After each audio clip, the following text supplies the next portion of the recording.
Hello, everyone, and welcome to the Sedona International Film Festival, where we're celebrating our 30th anniversary. I'm Carol Kahn. We're coming to you live from Yavapai College in the media room, and we'd like to thank Yavapai College as one of our sponsors, along with our prime sponsor, Northern Arizona Healthcare. We'd also like to thank our restaurateurs, hoteliers, and volunteers who year after year support this film festival. We are grateful to you and for your support. And joining me now is Sabina with your film. Yeah, my film is called Sevap Mitzvah. And the title of the film has a certain saying to it. So, can you explain what that is? Yes, certainly. So the word Sevap is it's a Bosnian word that means literally translated good deed, but it really means like a deed, an action that you do out of a goodness of your heart without expecting anything in return. And then it kind of comes back to you in some other way. So I guess karma might be a better, and I was told mitzvah means the same thing in Hebrew. And so since the film is about friendship and rescue operations between a Muslim and a Jew, I thought that was an appropriate title. Okay. And then you are from Bosnia, is that correct? I am, yes, Yes. I'm from there. So, and tell us a little bit about the relationship. Is this a true story that you found? Yes, it's a true story that I really wanted to write and tell a story about um, Muslims and Jews being friends, which is not a narrative that we hear often, and nowadays almost not at all, given the situation.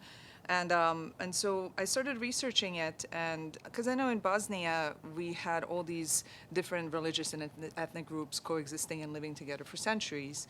And I've also heard stories of Muslims saving Jews in World War II when Bosnia was under Nazi occupation.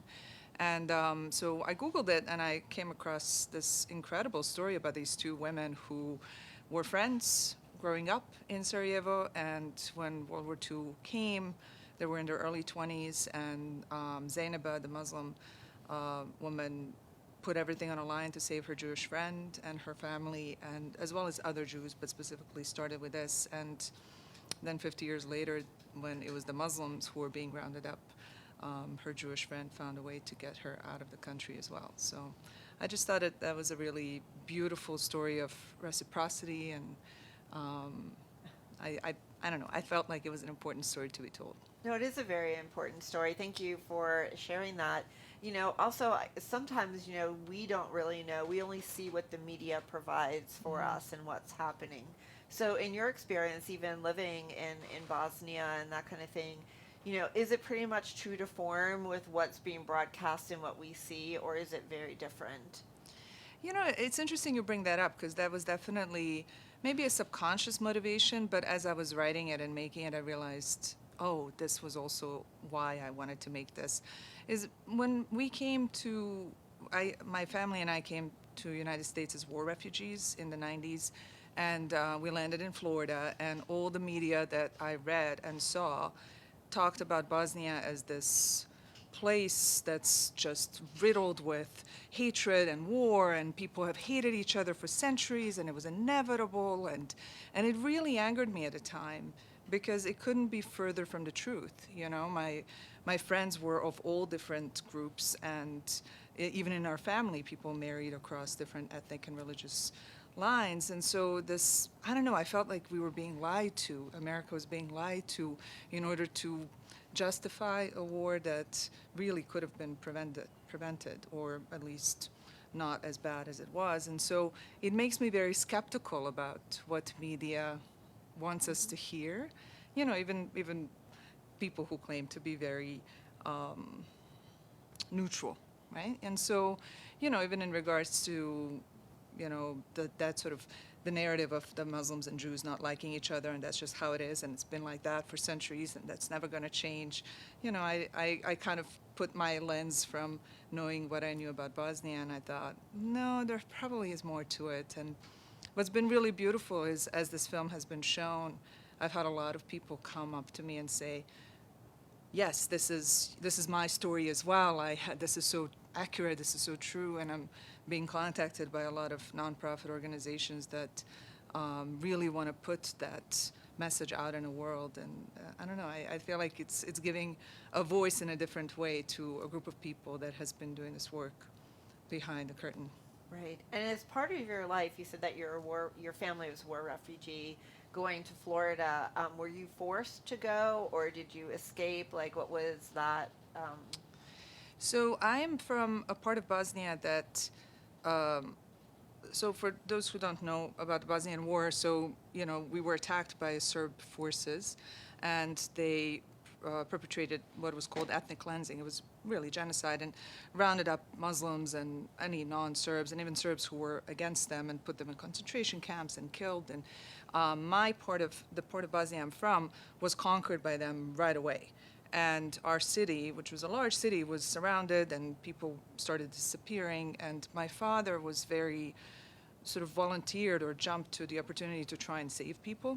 And so he ran this underground operation of trying to rescue people from these concentration camps and bring Red Cross and UNHCR into that part of the country, which was very, the world didn't see it. You know, this is before social media, and, you know, and the cameras weren't on that part of Bosnia. Everybody was watching other parts. And so a lot of really horrible things were perpetrated, and my father was really actively trying to shed the light on it. And so because of that, we were targeted, and my parents found a way. Well, really, they found a couple of Serb women who were willing to put their lives on the line to save me. And so, because, you know, I was a young girl, but they were taking girls to these really horrific places. And so they found a way to rescue me. I was rescued and ended up in Croatia, staying with some family members for about a year, waiting for my parents to join me. And then my mom and my little brother finally came out, and we found out that America was allowing Bosnian refugees to come. And my mom, because a lot of other countries in Europe were allowing Bosnians to come, but at that point, it was under the understanding that as soon as the war ends, you're going to go back. And United States was, at that time, the one country that said, no, if you come here, you can stay here. We'll give you a U.S. citizenship after 5 years of living here. And my mom felt really encouraged by that and chose United States. And so we came here, the three of us, and my father was still in Bosnia doing this work. And because of that, we were one of the first people to come. So it's kind of, it's a complicated answer to your question. Like, we were forced to leave, but we also chose to come to the United States versus going to any other country. Wow. Wow. I mean, that's a story. I mean, seriously, like, I'm just listening to this and thinking, like, how old were you? I was 14. 14 when all this happened. So is your dad still there, or is he? No, so my father, I mean, it's just a miracle. I don't know. We say somebody was looking over him, an angel, I don't know. But he managed to survive all these different members of, it was just 5 people. It's an ad hoc underground operation, and everybody else was caught by the Serbs and tortured and beaten almost to death.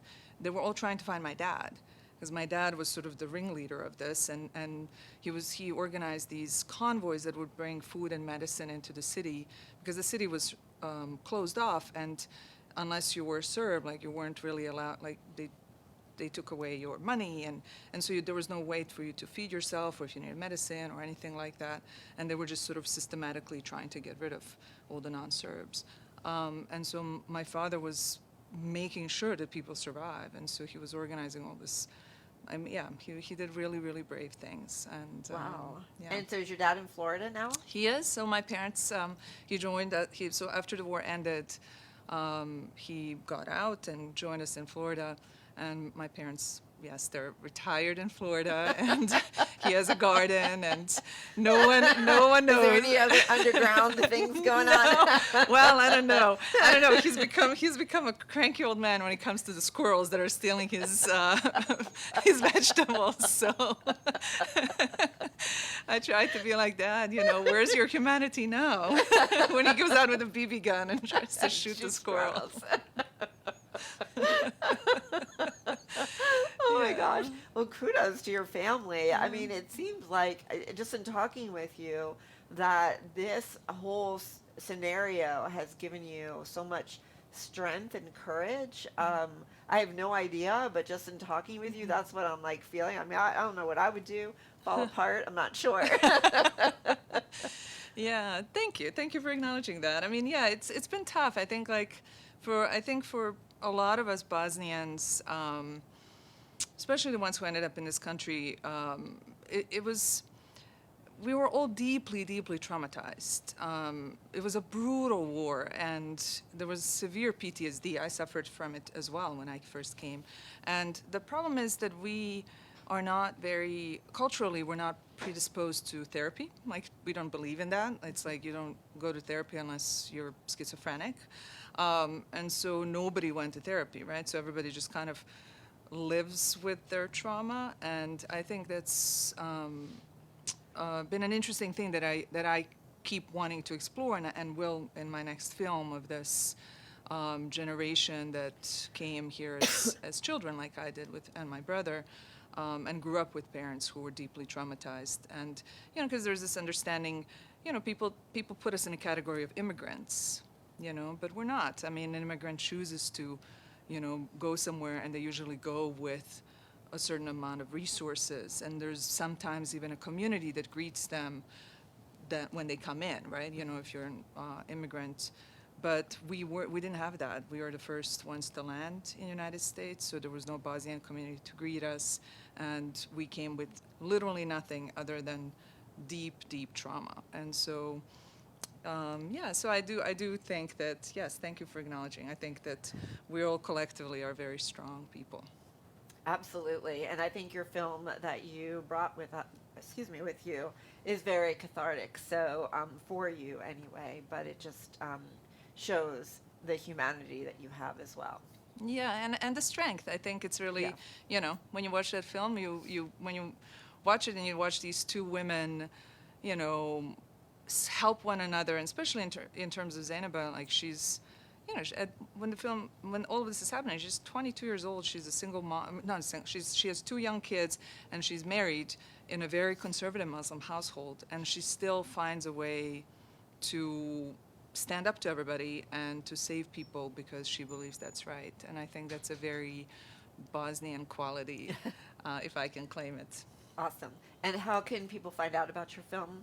Well, for those of you in Sedona, you can come and see it tomorrow, Friday, at 7 p.m. It's part of the Shorts Block 3. And if you're not, or if you can't come, then the social media is sevap.mitzvah.film, both on Instagram and Facebook. Facebook. Yeah, and so I would love for people to follow it, and I'm turning it into a feature film, so Awesome. there'll be more to this.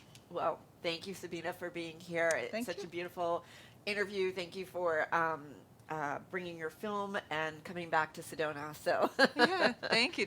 It's always a pleasure. This is such a magical place, and it's a great festival. So, combination of that, right? You have a good festival, and you have this magic. Basically, it's amazing. Thank you. Thank well, you it's very much. filmmakers like you that make the magic happen. Thank you. And don't forget to follow us on Facebook Live. We have interviews all day long. Additionally, if you're out there shooting any kind of photos, don't forget to hashtag us on social media, SIFF30, for our 30th anniversary. And we'll be back with more filmmaker interviews.